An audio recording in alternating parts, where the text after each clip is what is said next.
Nous allons lire dans 2 Corinthiens 12, chapitre 11.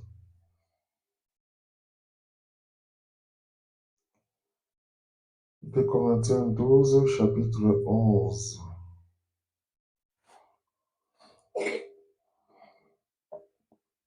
J'ai été un insensé, vous m'y avez contraint. C'est par vous que je devais être condamné. C'est par vous que je devais être recommandé, car je n'ai été inférieur en rien aux apôtres. Par excellence, quoique je ne sois rien. Seigneur Jésus, Dieu bien-aimé, bénis ta parole. Père, aide-nous à sonder et à comprendre, Seigneur, l'Écriture. Parle-nous, Seigneur, écarte-moi du chemin, Seigneur Jésus. Père Céleste, aide-nous, Seigneur, que notre âme puisse se rapprocher encore de toi. Seigneur Jésus, nous chassons tout ce qui est distraction et tout ce qui ne confesse pas ton nom, Seigneur Jésus. Nous te le demandons ici au nom de Jésus, alors que nous t'invitons de descendre sur la scène, Seigneur, mon Dieu bien-aimé. Merci pour tout, au nom de Jésus-Christ. Amen. Vous pouvez vous asseoir. Que Dieu vous bénisse encore. Ça fait toujours du bien de venir écouter la parole de Dieu, car il y a toujours un plus que l'on ajoute dans notre marche chrétienne. Amen. Alors, deux communiqués. Le premier, c'est notre frère, il s'agit de notre frère Armand. Depuis hier, il a effectué son voyage pour le Cameroun, pour son mariage. Donc, nous devons penser à lui aussi dans la prière. Et tout va bien se passer par la grâce de Dieu. Amen. Car c'est bien toujours d'avoir de très bonnes nouvelles comme ça. Et Dieu va le garder à son départ et à son arrivée. Et la deuxième nouvelle, c'est la mort du pasteur du Nantes, c'est le pasteur José Mvoto, qui est mort depuis hier. Donc, le programme nous sera donné après. Il était malade et Dieu a voulu reprendre son serviteur. Que Dieu puisse consoler la famille, sa femme. En tout cas, que Dieu puisse consoler l'Église aussi. C'est pas toujours facile, mais quand c'est le temps de Dieu, c'est le temps de Dieu. Alors, la fois passée, nous avions parlé sur l'inventaire. En résumé, par rapport à ce que nous avons dit, que l'inventaire, c'était un bilan. L'inventaire, c'était une évaluation. Nous avons dit qu'à un moment de la vie, à un moment de notre marche, nous devons faire l'inventaire de notre vie. Nous devons examiner. Nous avions dit que même en famille, il nous est important de faire l'inventaire afin de voir comment est notre marche. Quand il n'y a pas d'inventaire, on ne sait pas comment est-ce qu'on évolue. Est-ce qu'on évolue dans le bon ou on évolue dans le mauvais? Nous avons dit que l'inventaire peut se faire entre papa et maman, entre les enfants et les parents, entre les enfants eux-mêmes. Donc, on évalue notre marche, comment ça a été. Nous avons commencé une année 2026. C'est un moment pour nous de faire souvent l'inventaire. Nous avons dit que nous devons toujours faire l'inventaire aussi de nous-mêmes, de notre propre vie. Tu regardes quelle est ma position vis-à-vis de Dieu. Comment est ma marche avec Dieu? Est-ce que j'ai passé plus de temps dans la distraction? Est-ce que j'ai passé plus de temps dans des choses vaines? Tu fais l'inventaire personnel. Tu examines ton cœur en regardant ce qu'il en est par rapport à la parole de Dieu.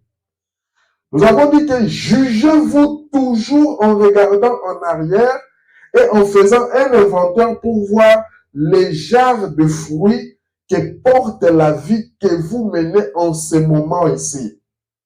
Quand tu ne fais pas d'inventaire, tu vas penser toujours que tu es dans le bon. Et pourtant, peut-être tu as déjà laissé Dieu de côté et tu es en train de marcher selon les humains. C'est pour cela, en tant que chrétiens, nous devrions faire l'inventaire à chaque heure, à chaque moment, avant d'aller au lit. Tu fais l'inventaire de ta journée. Est-ce qu'aujourd'hui j'ai bien parlé? Est-ce qu'aujourd'hui j'ai bien répondu à maman? Est-ce qu'aujourd'hui j'ai bien parlé aux enfants? Est-ce qu'aujourd'hui j'ai bien fait ceci? Est-ce qu'aujourd'hui j'ai parlé quand même de quelqu'un? De Jésus? Tu fais l'inventaire de ta vie. Et là où tu as vu que ça ne marche pas, ou ça n'a pas été, tu demandes l'aide de Dieu, tu demandes les conseils, tu regardes à la parole de Dieu pour évoluer, pour que prochainement, là où ça n'a pas été, que ça puisse être. Donc, c'était un peu un résumé par rapport à ce que nous avons vu la fois passée sur l'inventaire. Ce matin, nous avons lu dans 2 Corinthiens 12, 11, l'apôtre Paul qui dit « J'ai été un insensé. Un insensé. Vous m'y avez contraint. C'est par vous que je devais être recommandé, car je n'ai été inférieur en rien aux apôtres par excellence, quoique je ne sois rien. » En fait, l'apôtre Paul, il s'efface. Il montre qu'il n'est rien, que c'est un insensé. Un insensé. Dans 1 Corinthiens 4, 10, pour appuyer ça, la Bible dit que nous sommes fous à cause de Christ. Nous sommes fous à cause de Christ. Mais vous êtes sages en Christ. Quand les gens vous regardent, les gens doivent vous trouver bizarre. Ils doivent vous trouver que vous êtes fou. Les gens regardent, mais pourquoi toi tu ne prends pas la bière? On regarde, moi je suis jeune. Mais pourquoi moi je ne marche pas avec des copines? Pourquoi je ne vais pas embrasser des filles? Pourquoi je ne m'embrasse pas des garçons? Pourquoi je ne fais pas ceci? Les gens me considèrent comme un fou. Mais or, en réalité, en Christ, c'est qu'ils appellent que je suis fou. Je suis comment? Sage. C'est pour ça que nous devons être sages en Christ. Nous sommes faibles. Mais or, en Christ, nous sommes comment? Nous sommes forts. C'est une confusion pour le monde. Vous êtes honorés et nous sommes méprisés. Par rapport à notre marche, le monde doit nous mépriser. Si le monde commence à vous aimer, à aimer tout ce que vous faites, posez-vous alors une question. Sur ce, le sujet de ce matin, je vais donner juste l'introduction, nous continuerons la fois prochaine. Le sujet de ce matin, c'est un drôle d'oiseau. C'est ce que j'ai pris comme sujet ce matin. Un drôle d'oiseau. Ce sujet, le frère Branham a prêché le drôle d'oiseau, c'était en 64. Il a prêché 2 fois. Le 31 mai, et il est venu le prêcher aussi au mois de juin, je pense le 14. Et par rapport à le drôle d'oiseau, on parle de drôle d'oiseau, c'est par rapport à notre comportement. Nous venons de lire que l'apôtre Paul a dit, je suis fou. Je suis un insensé. Les gens doivent me considérer comme fou. Les gens doivent me considérer comme un drôle. Alors, un drôle d'oiseau, c'est une personne qui, aux yeux du monde, c'est un cinglé. C'est une personne bizarre. C'est une personne étrange. Une personne drôle. C'est un terme seulement drôle d'oiseau. Mais nous, on identifie ça par rapport à une personne. Le frère Branham parle dans la prédication Le drôle d'oiseau. Maintenant, nous pouvons réfléchir sur ces sujets-là pendant quelques instants. Paul a dit, je suis devenu un insensé ou un cinglé. C'est que nous venons de lire. Or, vous êtes forcément un cinglé pour quelqu'un. Vous pouvez soit être un cinglé du monde ou être un cinglé de Christ. C'est à toi maintenant de choisir par rapport à cela. Parce que quand on te dit que tu es drôle, c'est-à-dire que celui qui te trouve drôle là, toi tu es drôle pour lui, et lui il est drôle aussi pour toi. C'est ça que ça veut dire. Je dis, mais un fou qui te regarde, comment est-ce que tu marches avec des chaussures? Il se dit, mais il est fou. Comment est-ce qu'il peut marcher avec des chaussures? Et toi, tu regardes un fou qui marche pieds nus sur la rue, tu dis, mais il est fou. Comment est-ce qu'il peut marcher pieds nus comme ça de longue distance? En fait, tu es fou par rapport au fou, et le fou, il est fou par rapport à toi. C'est comme ça, les histoires en tant que chrétiens, ce que nous faisons, les gens ne comprennent pas. Tu fais quelque chose, tu parles de Jésus. Tu fais ceci, tu parles de Jésus. Le monde doit te trouver fou par rapport à cela. Alors, on va sortir, on va aller dans une fête. Les filles se mettent en pantalon, aux histoires collants, ainsi de suite. Toi, tu sors avec une robe. Tu t'habilles décemment, de manière respectueuse. Ils te disent, mais ça va pas. Mais toi, tu es fou, tu es folle. Pourquoi tu ne portes pas comme nous? Et toi, tu les regardes, tu dis, mais la manière qu'ils s'habillent comme ça, c'est dégoûtant. C'est ce que le frère Branham dit. Vous pouvez soit être un cinglé du monde, soit être un cinglé de Christ. Si tu as honte de Dieu, tu te dis que ici, papa ne me voit pas, maman ne me voit pas. Tu prends le téléphone, tu commences à faire de mauvaises choses. Tu regardes de mauvaises choses. Tu caches ton identité. Tu commences à faire des histoires bizarres que tu connais que papa n'aime pas, maman n'aime pas. Ce ne sont pas de bonnes choses. Quand tu es un enfant de Dieu, tu dois respecter la parole de Dieu. Quand tu veux faire quelque chose, tu demandes, maman, papa, ce que je veux faire, est-ce que c'est bien ou ce n'est pas bien? Le drôle d'oiseau, paragraphe 56. Le frère Branham définit, un cinglé, c'est ce que nous dirons aujourd'hui. La raison pour laquelle je choisis ce mot cinglé, qui est un terme assez direct, mais c'est un mot qui convient bien à l'emploi que je vais en faire. Parce que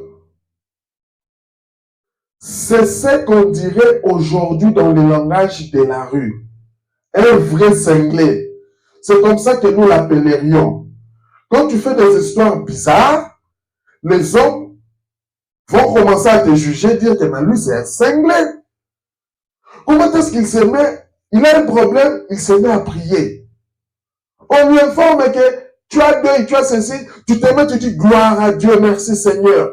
Mais pour le monde, ils ne parviennent pas à expliquer cela. Parce que toi, tu es dans une autre dimension. 22.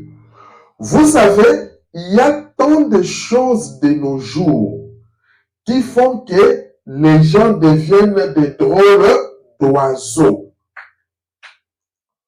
Comme on dit cette expression, si quelqu'un ne l'a jamais entendu, ça veut dire quelqu'un qui est bizarre.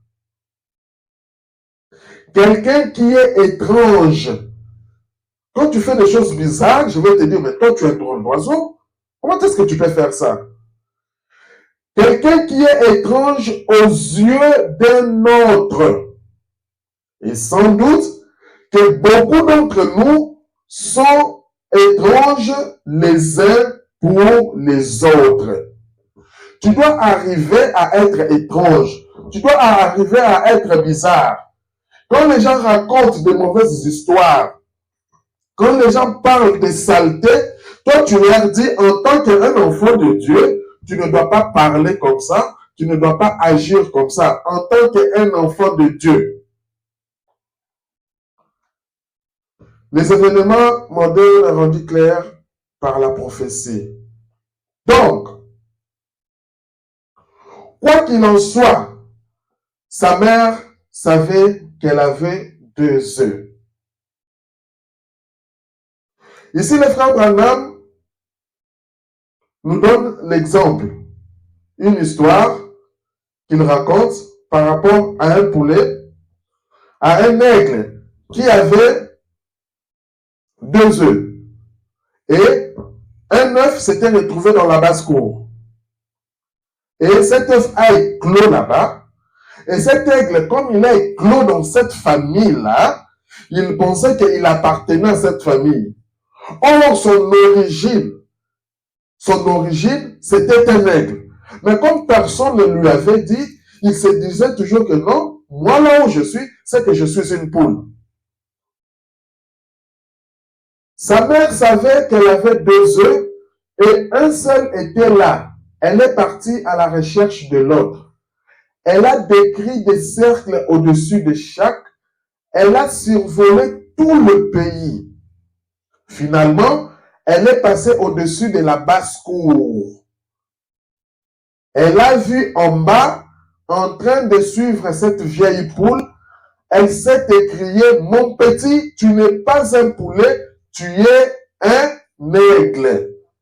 Ça sonnait tout à fait juste pour lui. Pourquoi? Il était un aigle dès le départ.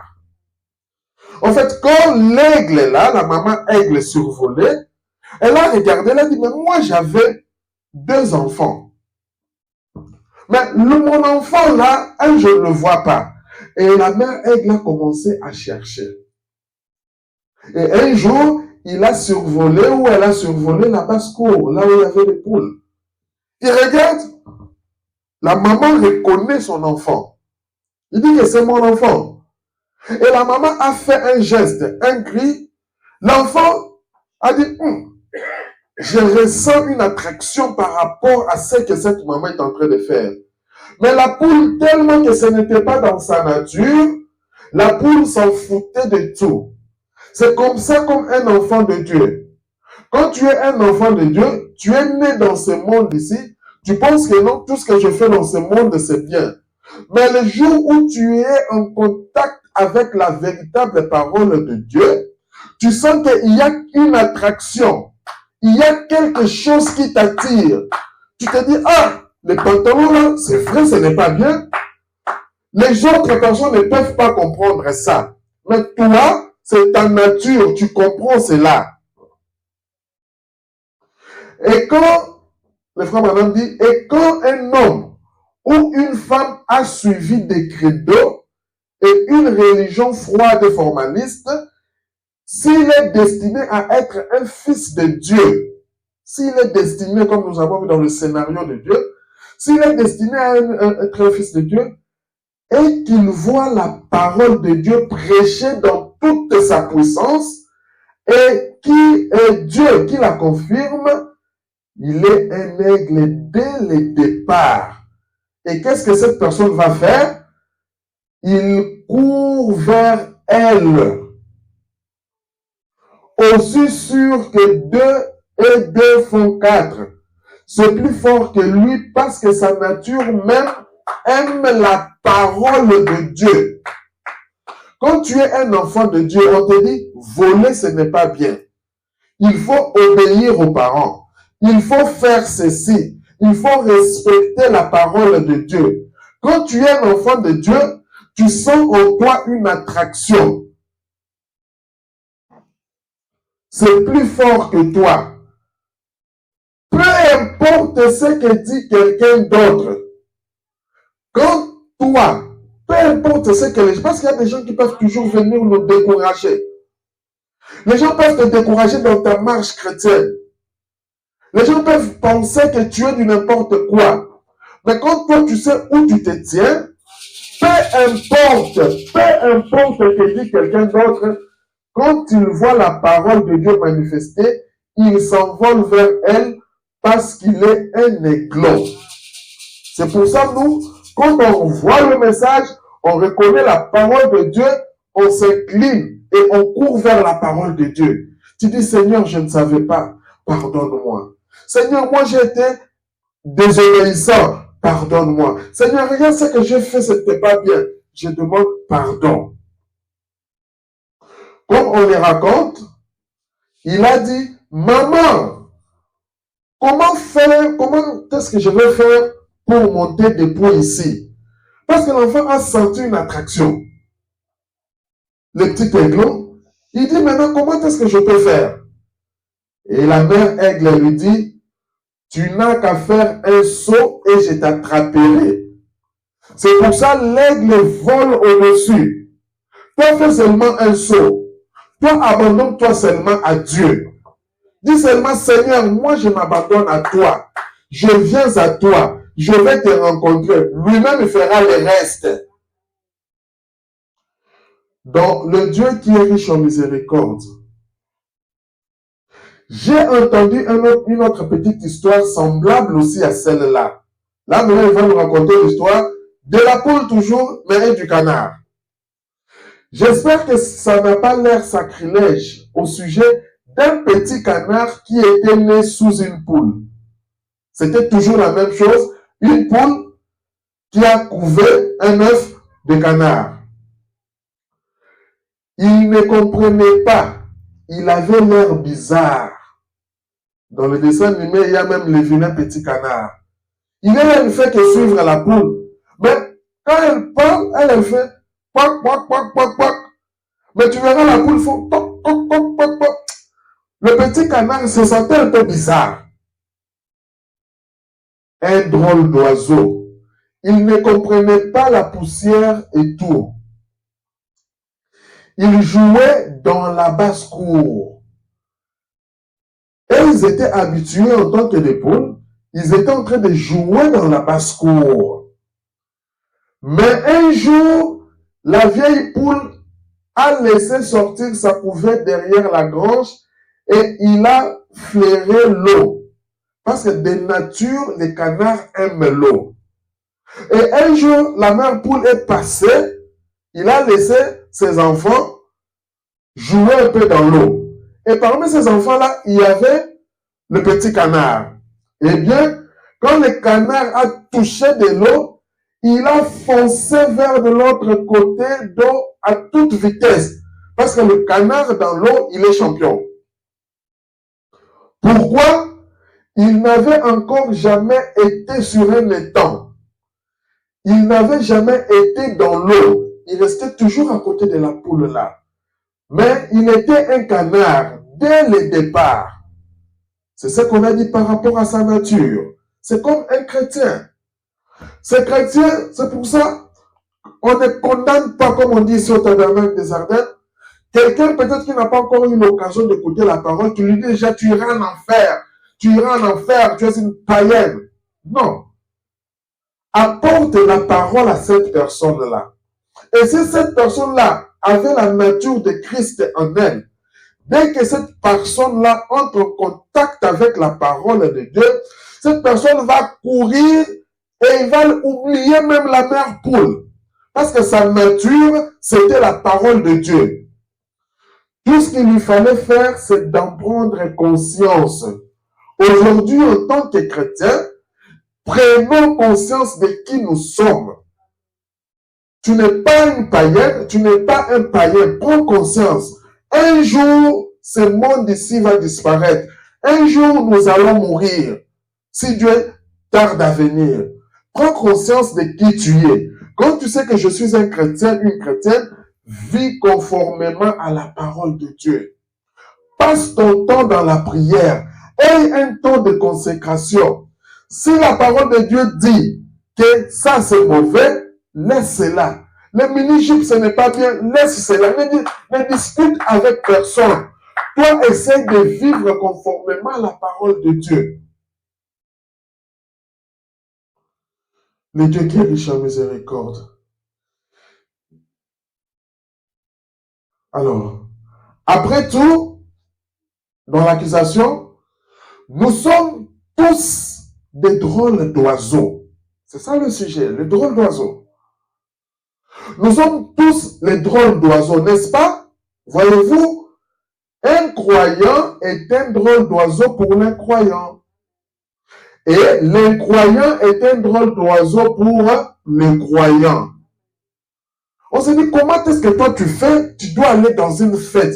Mais tu ne mets pas de gros bijoux, tu ne mets pas de mascarade, tout. Comment est-ce que tu fais? On te trouve bizarre. Et toi, si tu regardes, tu lui dis, mais tes oreilles là, tu ne sens pas que c'est lourd. Comment pour sortir, tu mets de gros trucs, tu mets des histoires, ainsi de suite.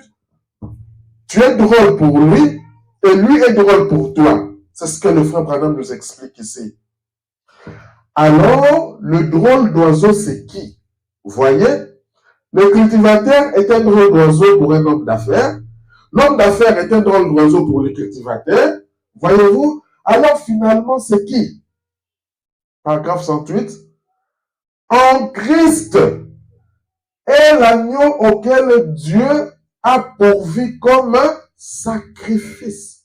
Écoutez, aujourd'hui, il n'y a qu'un seul lieu où Dieu rencontre l'homme, c'est sous le sang de Jésus-Christ. Comme nous, Paul a dit qu'on est insensé devant le monde. Une fois qu'il a dit, je suis prisonnier du Christ. Comme moi, j'ai choisi d'être un drôle d'oiseau pour Christ, alors si je vais rencontrer Christ, c'est sous le sang de Jésus-Christ.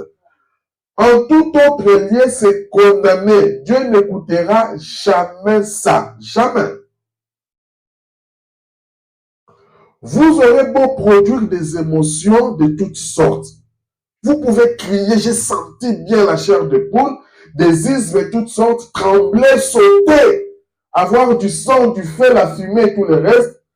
Mais, tant que la vie, écoutez maintenant ce drôle d'oiseau que nous parlons, tant que la vie qui est en toi là ne coïncide pas avec la parole et que Dieu ne s'identifie pas parfaitement avec cette vie-là, alors il est inutile d'essayer parce que vous n'êtes pas dans la course. Tu es déjà écarté de la course. C'est là où le dimanche écoulé, nous avons parlé sur l'inventaire. Je suis un drôle d'oiseau. Quand je fais l'inventaire, je regarde, est-ce que ce que je fais, c'est en accord avec la parole de Dieu ou pas? Quand le monde me regarde, est-ce qu'il me trouve bizarre ou pas? Si le monde ne te trouve pas bizarre, c'est qu'il y a quelque chose qui cloche. Dimanche, moi, je vais aller à l'église, je vais prier. Je travaille à un moment donné, je fouille, 5 minutes, je vais aller prier.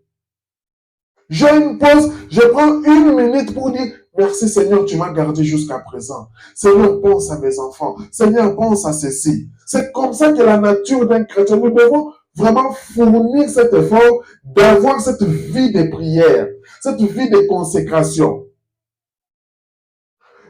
Quand la vie ne coïncide pas avec ta parole, est-ce que la vie que tu mènes, ça coïncide avec la parole de Dieu? Si ça ne coïncide pas, le frère Branham dit, vous n'êtes pas dans la course. Et quand tu as l'occasion d'écouter encore la parole de Dieu, il est temps de rentrer, de rencontrer Dieu. Dans sortir du camp, mon sujet de ce soir, c'est sortir du camp. C'est quelque chose comme petit sujet, mais un peu bizarre. Les choses de Dieu, des hommes de Dieu, c'est toujours bizarre. Vous savez, écoutez, d'habitude, on trouve Dieu dans des choses bizarres. D'habitude, on trouve Dieu toujours dans des choses bizarres. Bizarre, là, c'est par rapport au monde.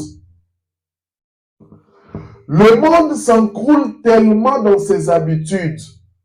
Le monde a ses habitudes. Alors, tout ce qui sort en dehors de l'habitude normale du monde, on commence à trouver ça bizarre. Que tout ce qui sort de la tendance habituelle devient quelque chose de bizarre. Pour le monde, on sait que chaque week-end, c'est la fête. On va aller prendre la bière, on va aller faire ceci, tout ça. Mais toi, tu dis que non, le week-end, je suis à la maison, le dimanche, je vais aller à l'église. Le monde te regarde à l'église. Mais il te trouve bizarre. Comme j'ai prêché ici, il y a quelques jours, ici au tabernacle, sur le drôle d'oiseau. C'était après que le frère Branham ait prêché sur le drôle d'oiseau. Parce que ça, c'est prêché en juillet, le drôle d'oiseau. Il avait prêché en mai et en juin. Le fermier est un drôle d'oiseau pour l'homme d'affaires.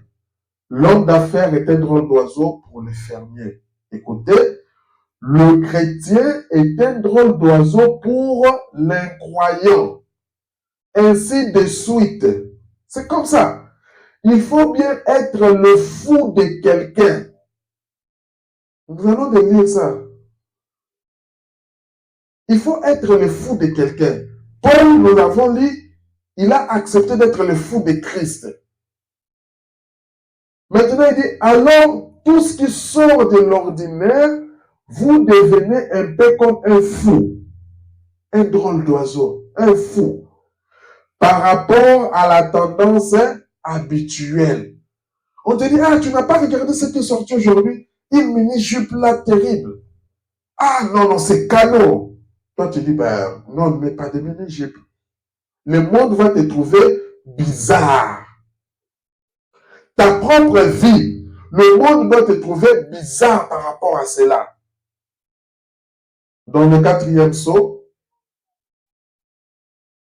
le frère Branham dit, je pense que n'importe quel chrétien né de nouveau est un drôle d'oiseau pour le monde. Chaque chrétien qui est né de nouveau est un drôle d'oiseau pour le monde. C'est ce que vous avez été changé. Les mondes sont habitués à prendre la bière. Tu étais habitué avec les amis du monde. Maintenant, quand tu es conscient, tu deviens chrétien. Tu changes cette nature, tu changes ce caractère, tu changes cette vie, ce caractère ou cette vie. Alors, à ce moment-là, le monde commence à te trouver bizarre. Vous êtes dans un autre monde. Nous avions vu que nous, en tant que les enfants de Dieu, nous devons être influencés par le ciel. Là où le frère Branham nous montrait que les Américaines, un jour il se promenait avec sa femme regarde, il dit à frère Branham, mais regarde comment ils sont habillés, en pantalon, tout ça. Pourquoi nous, on ne s'habille pas comme ça? Parce que nous sommes américaines. Et le frère Branham dit à sa femme, eux, ce sont des Américains. Mais nous, nous sommes des chrétiens. Ils s'habillent par rapport à leur nation. Mais nous nous habillons aussi par rapport à notre nation. C'est pour ça que quand tu vas aux Amériques, aux États-Unis d'Amérique, tu vas à Mongafula, tu vas à Lemba, tu vas au Cameroun, tu vas au Gabon. Quand nous sommes des chrétiens, nous tous, nous avons une certaine connexion. C'est parce qu'on identifie notre pays. Nous sommes des ambassadeurs de Christ. Votre esprit vient de l'autre côté de la Bible. Et ils sont de l'autre côté, et nous, notre esprit vient de l'autre côté. Et de ce côté-ci, c'est un tel fouillis. Alors, si vous n'êtes pas différent, il y a quelque chose qui ne va pas. Tu dois arriver, les gens doivent sentir que quand il vient, lui il vient, il va commencer à nous parler de la parole de Dieu. Mais toi, depuis que tu es avec tes amis, combien de fois tu leur as déjà parlé de Jésus même une seule fois? Combien de fois tu leur as dit, viens, je t'invite à l'église? Même une seule fois. Des fois, on se gêne, on a peur, on a honte. Aujourd'hui, tu dois prendre conscience que nous sommes un drôle d'oiseau. Le monde doit découvrir que nous sommes différents d'eux. Vous êtes encore trop attachés à la terre. Écoutez, vos pensées doivent être orientées vers le ciel. Nous avons vu qu'il y a un ciel à gagner et un enfer à éviter. Nos pensées doivent être orientées vers le ciel. Et quel ciel? Et le ciel vit de quoi? De la parole de Dieu. Dans un absolu, vous savez, des millions de gens étaient dans les péchés quand j'ai été sauvé. Il y avait un but en me sauvant. Il avait un but en me sauvant. Bien des fois, je suis le drôle d'oiseau parmi les frères. On peut être là parmi nos frères. On a du message, mais on te trouve toujours bizarre. Ce n'est pas parce qu'on se dit qu'on est du message que tout le monde soit réellement du message. Non. C'est pour ça, des fois, on te combat. Parce qu'on te trouve que tu es bizarre. Vous savez, des millions de gens étaient dans le péché quand j'ai été sauvé. Il y a beaucoup de gens dans le péché. Mais Dieu a poussé ou a tourné son regard vers toi. Celui qui croit à la prédestination, à la sémence du serpent, c'est le baptême au nom de Jésus-Christ et toutes les autres choses qui semblent, qui croient aux visions, au retour de la puissance de Christ et condamnent les organisations et ces choses. Je suis le drôle d'oiseau. Mais il avait une raison de me sauver. Quand Dieu te sauve, il a toujours une raison. Ce n'est pas pour rien. Quand Dieu permet que tu écoutes sa parole, il a une raison. Il ne faut jamais être distrait. Dieu sait pourquoi. Mais si tu n'es pas connecté avec l'Esprit de Dieu, tu vas rester dans la distraction. Ça deviendra ce qu'on appelle une religion. Je vais seulement parce qu'on doit être là. Je vais seulement juste pour soutenir. Non. Quand on a déjà dépassé cette étape-là, maintenant, on doit savoir qui nous sommes. Quand je viens dans la présence de Dieu, Dieu doit me parler de quelque chose. Si Dieu ne me parle pas, je dis, Seigneur, mais pourquoi aujourd'hui tu ne m'as pas parlé?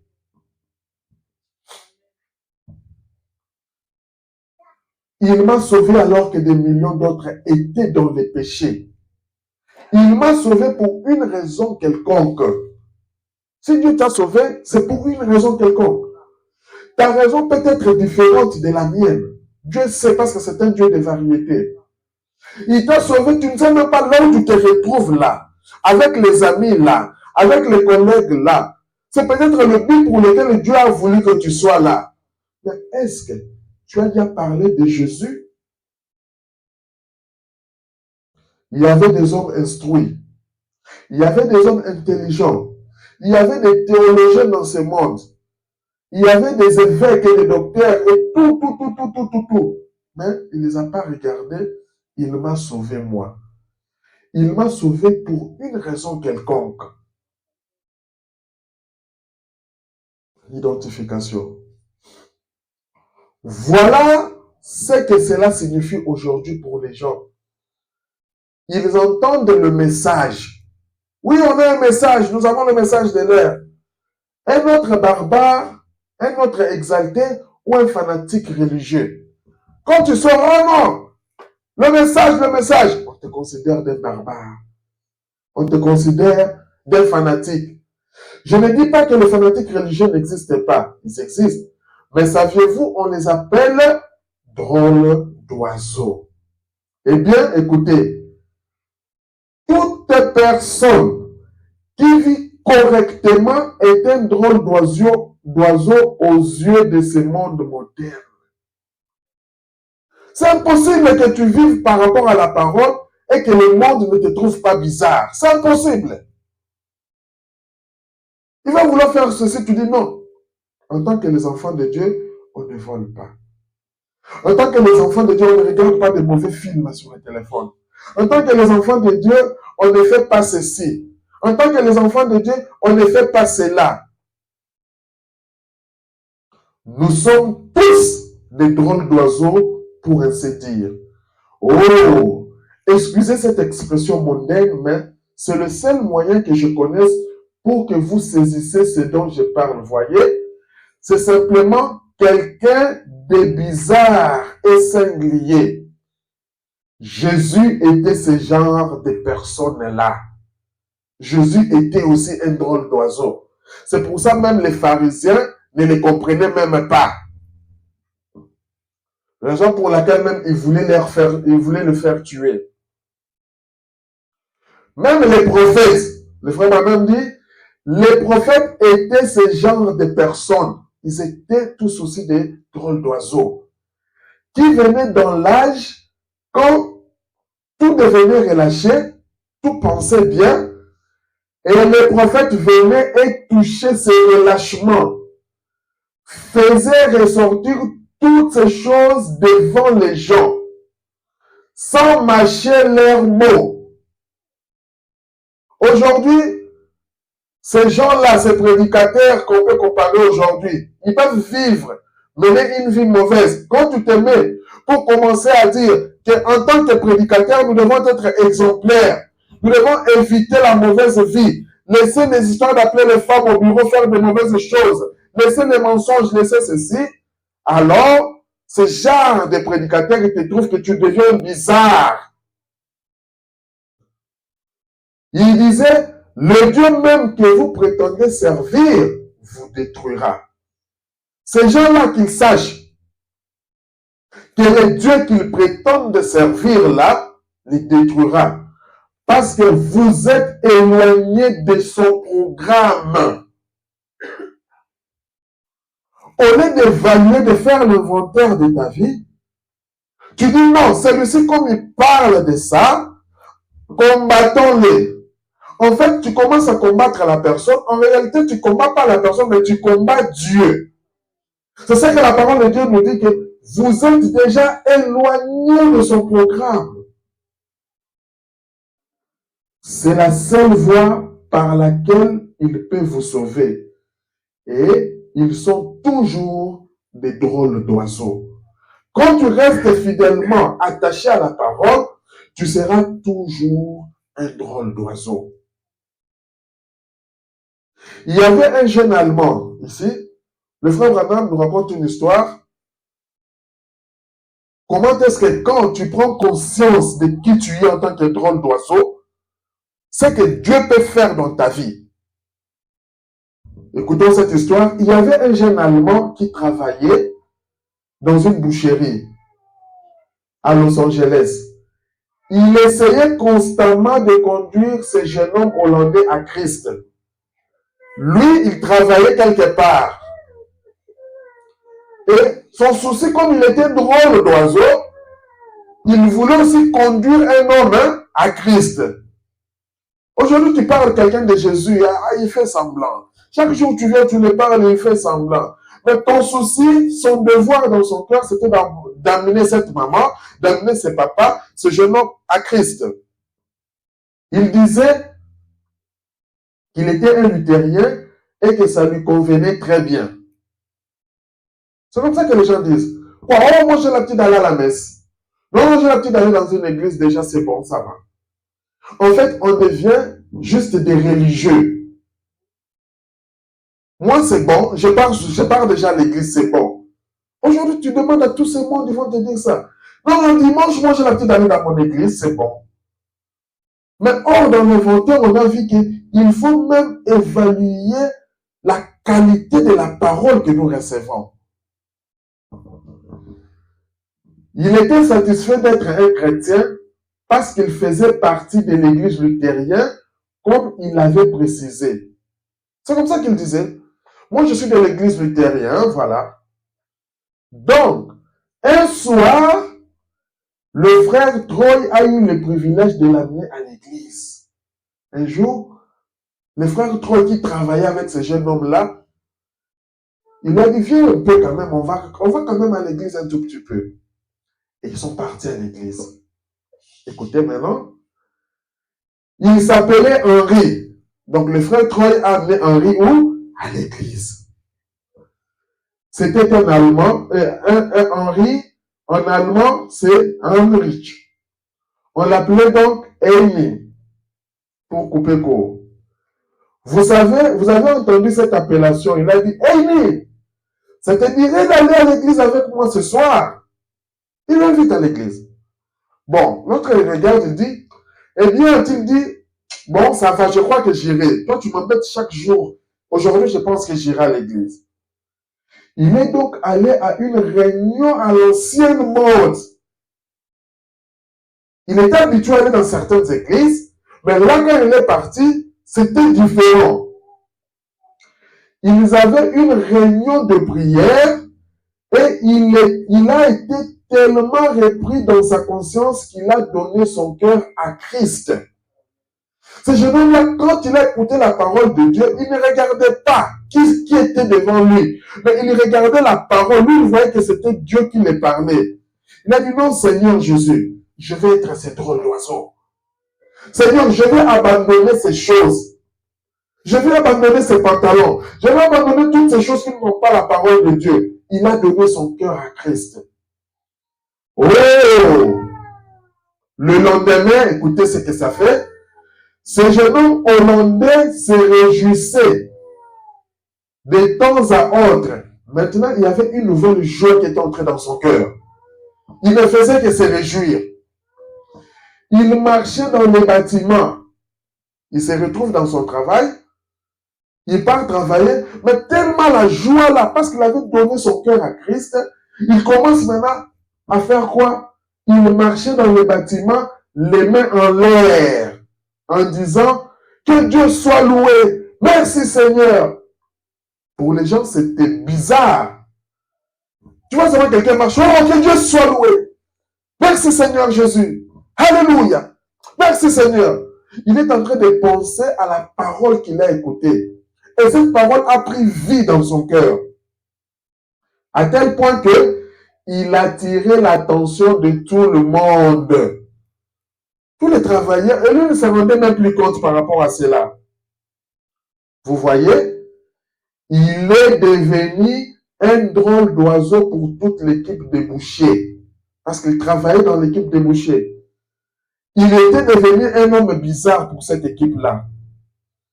Il se mettait à découper de la viande. Quand il découpait la viande, là, il se mettait toujours, malgré qu'il découpait, qu'est-ce qu'il faisait?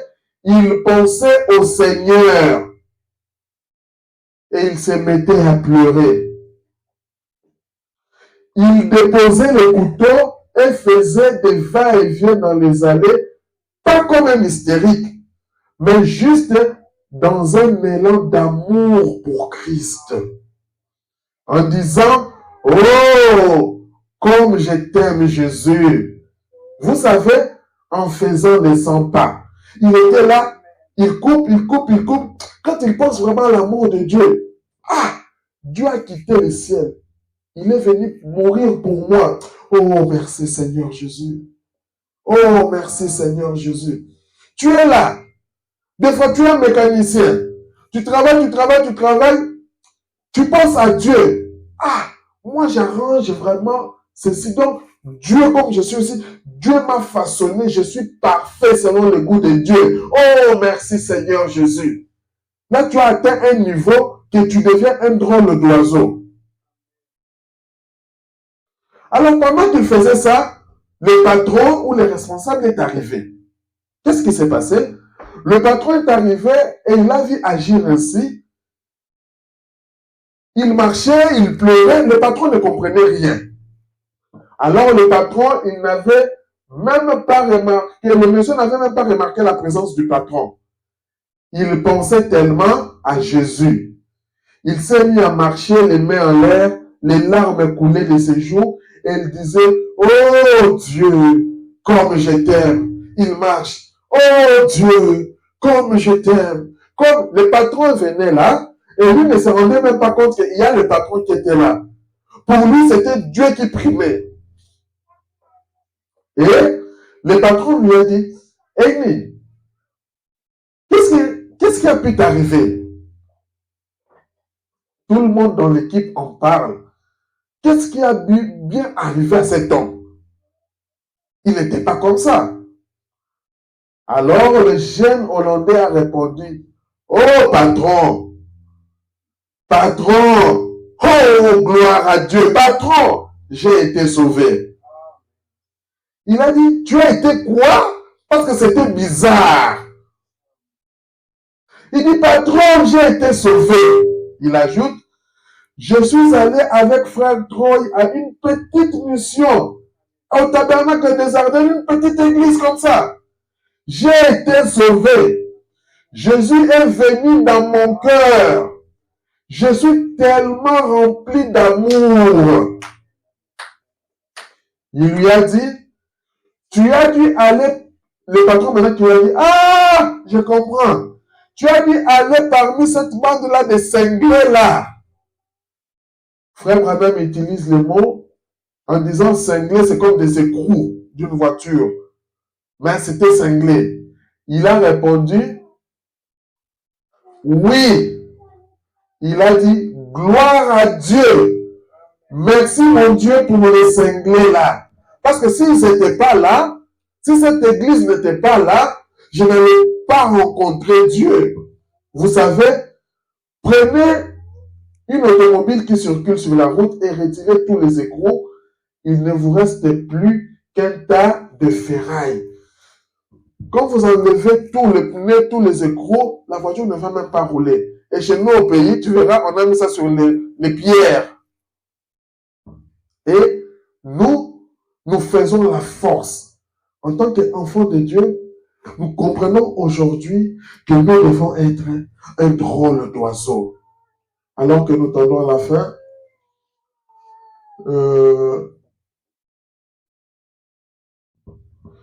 la voix de Dieu en ces derniers jours. Le frère Branham dit,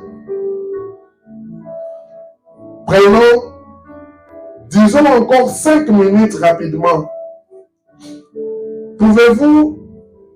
Êtes-vous d'accord de rester encore quelques minutes alors que nous sommes à la fin? Je vais me dépêcher. Prenons juste quelques cas de personnes qui ont entendu cette voix et qui ont obéi. Il parlait de la voix de Dieu. Voyons comment elle les a fait agir. Ce qu'elle a fait, elle leur a fait accomplir. Quand tu es un drôle d'oiseau, tu es en contact avec la parole de Dieu, avec la voix de Dieu. Comment est-ce qu'elle te fait agir? Comment est-ce qu'elle accomplit des choses en toi? Est-ce que tu peux nous parler d'une expérience avec Dieu? Là, je vais laisser de côté un bon nombre de passages de l'Écriture afin de venir directement à vous.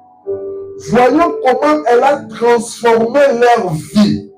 Si tu es en contact avec Dieu, la parole de Dieu a transformé leur vie et a transformé la vie de tous ceux qui les côtoyaient. Mais toi, tu ne parles pas de Dieu. Est-ce que ta vie a-t-il une influence envers les autres? Comment ils sont alors devenus le drôle d'oiseau? Ce que nous appelons un drôle d'oiseau.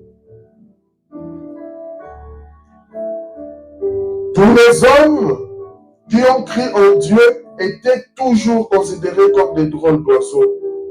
Aujourd'hui, mon frère et ma soeur, tu as cru en Dieu. Veux-tu être considéré comme ces drôles d'oiseaux? En effet, si vous suivez la tendance du monde, il y a quelque chose qui ne va pas chez vous.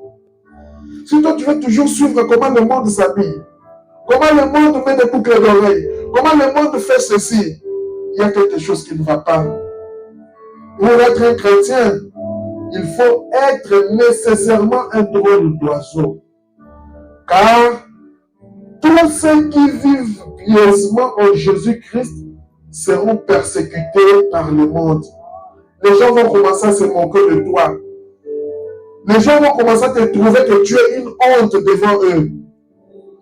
Il était dans le monde et le monde a été fait par lui, mais le monde ne l'a point connu. Alors, pour conclure, je prends dans Dieu se cache et se révèle dans la simplicité. Le frère Branham dit,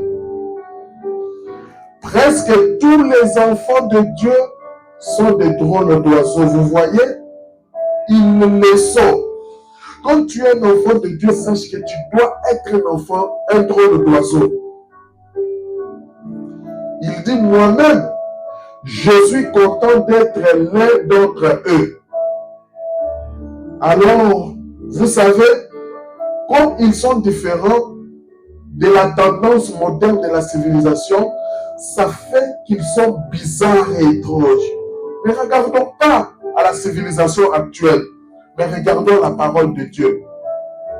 Il a dit que son peuple était un peuple à part, un peuple bizarre et étrange, mais un sacerdoce spirituel, une nation royale, offrant à Dieu des sacrifices spirituels et le fruit de leur lèvres, donnant la louange en son nom. Quel peuple il a? Veux-tu être ce peuple-là? Veux-tu être ce drôle d'oiseau? Veux-tu que de tes lèvres, tu puisses donner des louanges, des témoignages de Dieu? Veux-tu que ta vie puisse influencer la vie de quelqu'un d'autre? Alors que chacun de nous puisse dire quelques mots de prière.